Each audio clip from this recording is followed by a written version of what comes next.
Hi, this is Jeff Higley with Hotel News Now, and I'm sitting here at the lodging conference with Steve Joyce, the President and CEO of Joyce Hotels International. Steve, welcome. We appreciate you taking the time. Thanks for having me. I'm looking forward to it. I did a lot of deals at Marriott, and last year I was there. I think we did 55,000 rooms. But, you know, that added normal growth to Marriott. This company is capable of extraordinary growth. And as an opportunity, it just seemed to really fit me. You know, I've done deals, managed, owned, developed our own on balance sheet. But, you know, my first love is franchising. And this company has a strong history and strong relationship with their franchisees. And when I saw the brands and the opportunity, you know, it just seemed to me that it was something I had to do. With the emerging brands, particularly with the issues around getting debt today, you know, there was clearly an opportunity to put some programs together that would really help juice that growth. And so there were two things that we did. One was we needed to show the investing public and the development community that Cambria was institutional quality. So one of the things you first saw was the Oxif Deal, which is a joint venture program between Oxif and ourselves. Joyce puts in some sliver equity to try to get the deal done and provide some incentive through that. And then we're doing some other financial investment activity to support multi-unit partners for the emerging brands in the Tier 1 markets. And at this point, it's a very attractive weapon to have in your arsenal because most of the other brand companies are not doing that. Well, I mean, the hotel business lives on capital.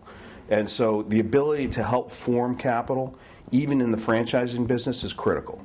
Okay, that's what I've done my whole life. I mean, whether it's on the debt side or the equity side, that's the only way deals get done. Now, the great thing about Choice is all of the existing brands, particularly, you know, most of our comfort deals, everything, you're really talking sort of $5–6 million deals. That stuff is still actively getting done. You know, there's still local lenders that are doing it. We don't have to support that growth at all. Where we need to support the growth is, particularly in Cambria, when you're pushing $15 million and up, that's what's really difficult at this point. But one of the things that I've done for a living and that we're going to do heavily at Choice is to bring capital to bear to help grow the brands that need that. No, that would include globally. Choice has, you know, got a good start. They got 1,100 hotels internationally, but we're not big in a lot of places we should be big. The way to go is to go big and focused in specific countries where there's long-term growth opportunities, and you got to put resources on the ground, and they need to be native and they need to speak the language. And it's a long process. You know, you put some people over and some resources. You know, you hope in 2 to 3 years they develop some relationships. You hope that leads to some hotels in another year or two. And then if you get that, then pretty soon you got a pipeline. India needs 1 million hotel rooms.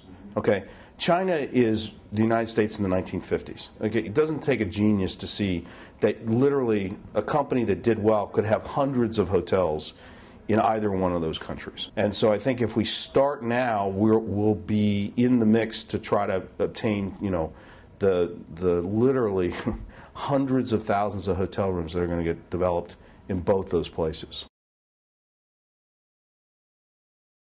I don't see us going to the luxury end. That's a different kind of business. But I do see us playing in the full service space. Upscale and upper upscale. I'd rather do it and start with some inventory, so you hit the ground running. I think it's a tough thing to start up a full service brand from scratch. Well, we're talking to the franchisees now, and what we're saying is, look, provide great customer experiences because the competition is going to be tough, and you got empty hotel rooms all around you.